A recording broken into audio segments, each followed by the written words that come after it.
When a courtroom goes quiet, you can hear every lie trying to survive. The air gets tight, eyes stiffen, chairs stop breathing. That's what happened the moment those heavy doors opened and I walked in. The judge's pen froze mid-stroke. He blinked once, leaned forward, and whispered like he'd seen a ghost. "Mrs. Lawson, why, are you here?" My daughter-in-law, Clarissa, turned in her chair. The red blazer she'd chosen as armor suddenly looked like a warning. Her mouth opened, closed, opened again. And her family, lined up like perfume counters and expensive watches, stared at each other in panic. I walked past them slowly, my cane tapping the floor, my coat whispering at my ankles. I didn't hurry. I'd waited 3 years for this exact moment, and I wanted every second to count. The judge tried again, louder this time. "Mrs. Lawson, why are you here?" I stopped beside my son's attorney, lifted my chin, and met the judge's eyes. "I'm here," I said, "to make sure the truth finally speaks." No one knew what I had in my bag. No one expected the soft-spoken grandmother with silver hair to carry dynamite wrapped in velvet. But before we light the fuse, let me tell you how we got to this room, because this is not a story about luck. This is a story about patience, love, and a very quiet kind of war. My name is Ruth Lawson. I raised my son, Michael, alone. His father died in our kitchen when Michael was 11, 1 second tightening the pipe under the sink, the next collapsing with a sound I still hear in the dead part of the night. I learned, right there on the linoleum, that life will not pause for your tears. You wipe your face, you stand up, you keep the house warm, you keep the child fed, you build a future out of whatever didn't break. Michael grew into the kind of man the world doesn't celebrate enough. Kind, steady, good with tools, gentle with people. He brought home stray dogs and fixed neighbors' doors for free. When he loved like a promise. And when he met Clarissa, polished smile, bright eyes, ambition like perfume, you could see his whole chest expand with hope. The first night she came for dinner, she complimented my pot roast and took a photo of her plate. Not because she liked it, because she liked how it looked. I saw the calculation behind her compliments. I spoke softly to Michael in the kitchen as we washed dishes. "Beauty is a language," I said. "Make sure you can understand the accent." He kissed my cheek, laughed, and told me not to worry. They married.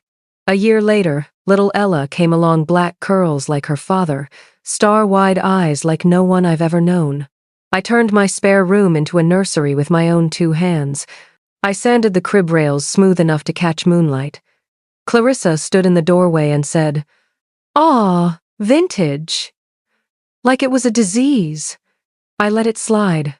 For my son. For my granddaughter. And then 3 years ago, life pulled the chair out from under us. Michael had a stroke on a construction site, right in front of the truck he'd just loaded with lumber. He called me from the hospital, but his words were marbles in his mouth. I understood only, "Mom." And then a sound that wasn't a word, but still broke me clean through. He came home different, not lesser different. His left side dragged. His speech came back in pieces, soft, slow, stubborn. Clarissa cried beautifully in public handkerchief, tremble, camera-ready grief. But at home, she started rearranging the furniture of our lives. "For accessibility," she said as they moved him into the converted garage, closer to the driveway. I knew what garages do to people. They store things. They keep what matters out of sight. Mail stopped arriving. His pension checks vanished into somewhere I couldn't see. When I visited, Clarissa would step into the doorway and press her smile up like a badge. "He needs rest today," she'd purr.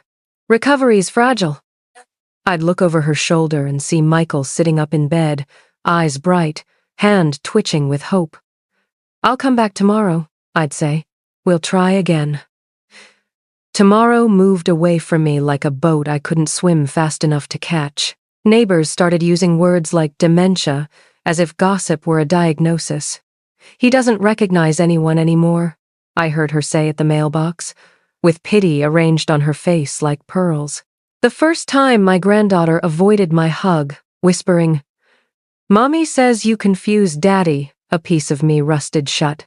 That's how control works. It doesn't arrive as a monster. It comes dressed as kindness, carrying clipboards and soft explanations. I watched. I waited. I learned. You can tell a lot about a person by how they look at a locked door. Clarissa looked at Michael like a door with a key she didn't want him to find. She started wearing more jewelry and fewer scruples. I could smell fear on her breath even when she smiled. It smelled like debt. Confirmation arrived on a Tuesday night when I went to drop off Soup and sat in my car beneath the open bathroom window. Clarissa's voice spilled out, sharp with pride and panic, on speakerphone. "Yes, I told you," she hissed. "Once the court grants conservatorship, the house is mine. He can't stop it. I'll sell it in a week and wire your cut. We're done here," a male voice answered, low and ugly. 200 grand, Clarissa. No delays. My soup cooled on my lap. The house she meant to sell was the one I'd worked 2 jobs to buy. Brick by brick, winter by winter. My husband's handprints are still in the concrete under the porch. I sat there in the dark and realized I wasn't fighting a woman. I was fighting a timeline. The next day, fate chose aisle 3 of the grocery store to send me a message. Ella slipped from behind a display of cereal boxes and pressed a folded note into my palm. "I have to go," she whispered. "Don't tell Mom." When I opened it in my car, my hands shook. In careful pencil, she had written, "Grandma, Mommy says I can't see you. Daddy cries at night. Please come. There are sentences that set your bones on fire." That was one. I put both hands on the steering wheel until the world stopped spinning. Then I began. Strategy feels slow until it wins. I called Rose a retired court clerk who once brought casseroles when Michael broke his arm. Rose still knew which forms had teeth. I called Daniel a forensic accountant who'd helped our church when someone siphoned money 2 decades ago. "I owe you," he said. "Tell me where to start." We started with the pension. We followed the river of money to a shady new account that had Clarissa's fingerprints all over it. We pulled property records. We found a letter allegedly from Michael requesting redirects and approvals with a signature that looked like his name written by a calculator. Daniel smiled without humor. "Textbook forgery," he said. "Evidence is a body you build from bones." I needed more. That's when Ella, my little sunset in sneakers, handed me a teddy bear and said, "He watches." There was a tiny black bead embedded where an eye should be. "My friend's brother sells them online," she whispered. "Don't tell Mommy." We tucked the bear near Michael's bedside, beneath the shelf with the radio that only played when Clarissa wanted to pretend to be kind. Weeks passed. The bear saw and heard what God sees but cannot testify about. Clarissa telling Michael, "Sign this, or you'll never see your daughter again." Clarissa on the phone, promising a broker the house would be on the market as soon as the court rubber stamps the paperwork. Clarissa in the kitchen, gripping Ella's wrist and spitting. "Grandpa is a wallet that breathes. Do you understand?" The recordings made my hands go cold even in a warm room. Pain makes you want to run. Purpose makes you want to stand. I visited Michael when Clarissa left for yoga. I sat on the edge of his bed and cupped his cheek. "We're not done," I told him. His eyes watered. He formed my name, slow and stubborn. It was the sweetest misspelling I've ever heard. We practiced words together. I counted his steps aloud when he stood, shook, sat, tried again. I wrote letters with his hand on mine until our wrists burned. Every inch he regained was a future we stole back from her. Rose filed an emergency family petition on my behalf, a quiet grenade that rolls under a table. The judge who drew the case had once handled my husband's will. He was fair, cautious, a little old-fashioned. In other words, perfect. We didn't tell Clarissa. We let her walk into the courthouse thinking she would finish the job. That's the most dangerous thing about arrogance. It gives you the wrong map. The morning of the hearing, I dressed like Sunday and wore at the same time. Black coat, black shoes. Hair pinned so tight it understood gravity differently. I tucked the flash drive into my bag and kissed the photograph of my husband on my dresser. "Watch me," I said. "I'm going to move a river." The courtroom smelled like paper and tired wood. Clarissa had gathered her chorus, mother, sister, a cousin with too many rings, everyone perched as if good posture could make evil look like virtue. My son's attorney nodded at me, surprised but grateful. Ella sat beside a court-appointed advocate, hands folded, hope fluttering under her ribs like a trapped bird. The judge entered, and that's when I opened the door and cut the room's lungs in half. He stared at me, as if I'd stepped out of an old photograph. "Mrs. Lawson," he whispered, "why are you here?" I took my time. "You should always take your time when you've earned it." "Because," I said, "someone has been speaking for my son who does not deserve his voice." Clarissa leapt up, already rehearsed. "Your Honor, this is a conservatorship matter. She's not a party to this case." It was almost funny. She thought rules were windows you could pose behind and people would forget the wall. The judge raised a hand. "Sit down, Mrs. Lawson. Clarissa Lawson." His voice put winter into July. "I'll decide who is heard." I looked at my son. He was sitting straighter than I'd seen him in months. His hand trembled on the armrest, but there was a line in his jaw that told me steel remembers the forge. I turned to the judge and nodded to Rose, who stood in the back like a memory with legs. She walked forward and handed the bailiff a small envelope. "Exhibits, Your Honor," she said, calm as rain. "Audio and video. Time-stamped." The judge frowned, curious. The way men frown when the story they assumed begins writing itself without them. "Let's hear them," he said. The first recording filled the room with Clarissa's laugh, not the tinkling one she used at baby showers. The other one, the one people use when they believe no one worth saving is listening. "He's a vegetable with a wallet," she chuckled to someone on the phone. "What's he going to do? Stare me into bankruptcy?" I watched the color leave her face as her own voice did the part of the job I couldn't. In the next clip, she leaned over Michael's bed and hissed, "Sign the transfer, or I will make sure Ella forgets your name." You could hear a little girl's gasp in the background. You could hear me gripping the edge of a table in my kitchen miles away, weeks later, listening, promising God I'd be good if he didn't make me wicked. Her lawyer tried to object. "Context, Your Honor." "Counselor," the judge said without looking at him. "The context is drowning in here." He nodded to the bailiff. "Next." Ella's voice came through, small but steady. "Mommy," Grandpa cries when you say those things. Then the clip of the loan shark call the 200,000. The promise to sell the house within a week. The judge's eyes sharpened. The room changed shape. Even the wood on the walls looked different, as if it, too, refused to hold this woman up any longer. Clarissa turned on me then, her mask slipping clean off. "You old witch," she spat under her breath. "You did this."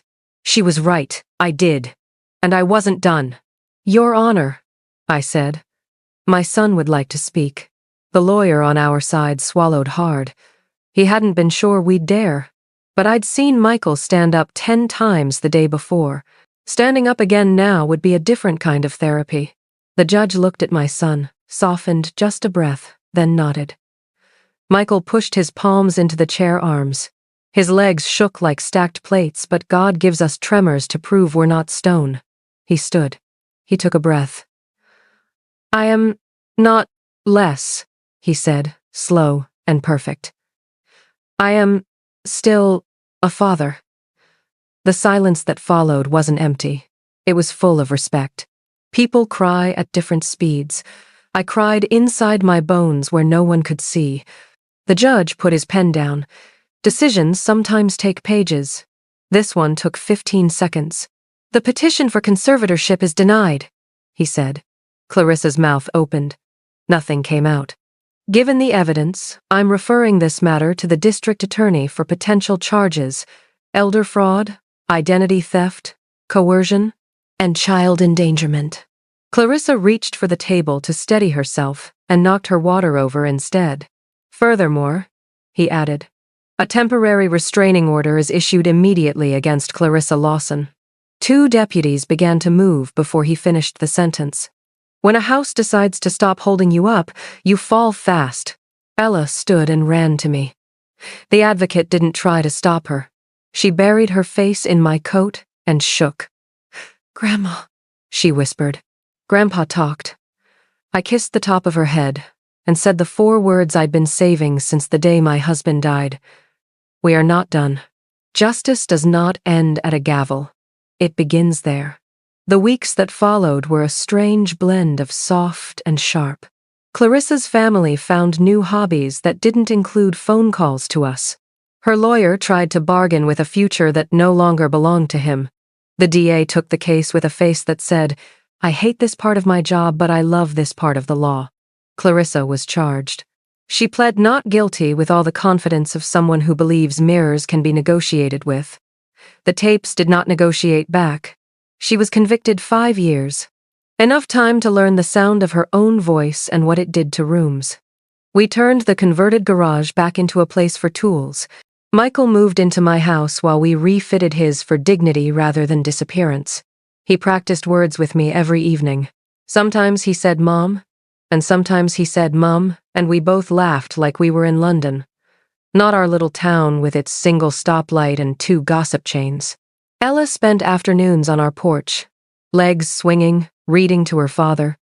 He cried the first time she fell asleep on his shoulder again. Recovery is a quilt you sew with unsteady hands. It still keeps you warm. I took the anger that had been keeping me company and gave it a job. I filed papers for a non-profit, Silent No More. We started small. A monthly meeting in the church basement.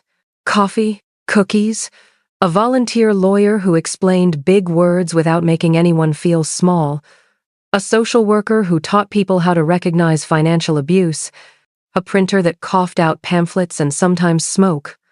Word spread. Stories arrived like letters without stamps. A man whose niece helped with his banking and helped herself more.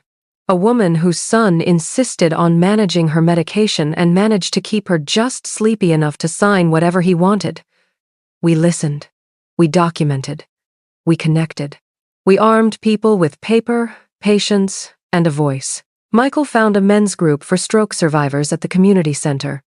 He came home after the first meeting with a grin I hadn't seen since his wedding day.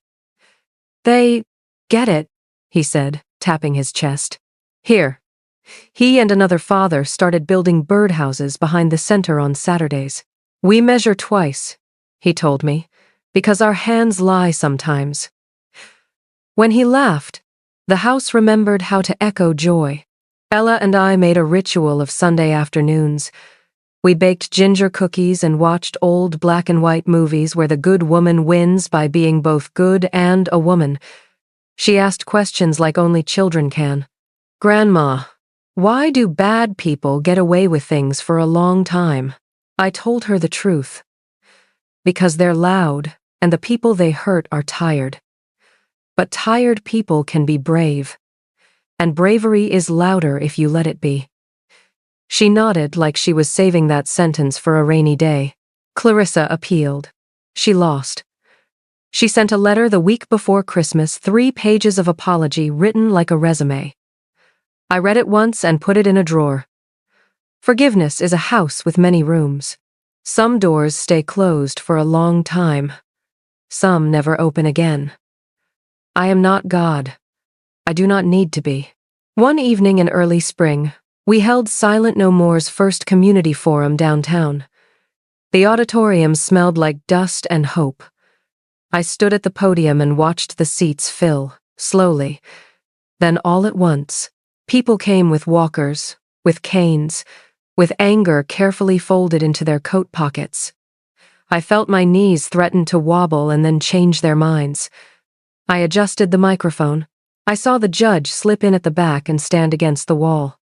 I saw Rose and Daniel in the second row, smiling the way people smile when their small choices become someone else's big life. I saw my son in the front, hands in his lap, Ella beside him, her head on his shoulder, both of them watching me like a lighthouse. I began the way I always begin when I'm scared simple. "Good evening," I said. "My name is Ruth. I'm a mother. I'm a grandmother." And for a while, I was silent, because I thought silence would keep the peace. It did not. It kept the wrong people comfortable. A murmur moved through the room, like wind through wheat. If someone is taking from you what is yours, your money, your voice, your dignity, tell somebody. If the first somebody doesn't listen, tell another. If you can't speak, write. If you can't write, borrow a hand. The people who love you will help you build a louder life. Afterward, people lined up to talk the way they line up for pie, at funerals hungry for something sweet after so much bitter. A woman with a violet scarf and shaking fingers pressed a photo into my hand. "He thinks I don't remember," she whispered. "But I do. Can you help me remember in court?" I squeezed her hand. "Yes," I said. "We have pens. We have time." When she left, my son stood and wrapped me in a hug that felt like a full paragraph. "Proud," he said into my hair, "of you." I closed my eyes. "Me too," I said. "Sometimes you give yourself the compliment you've been waiting to hear." We went home under a sky that couldn't decide between gray and gold. Ella ran ahead and opened the front door like a magic trick.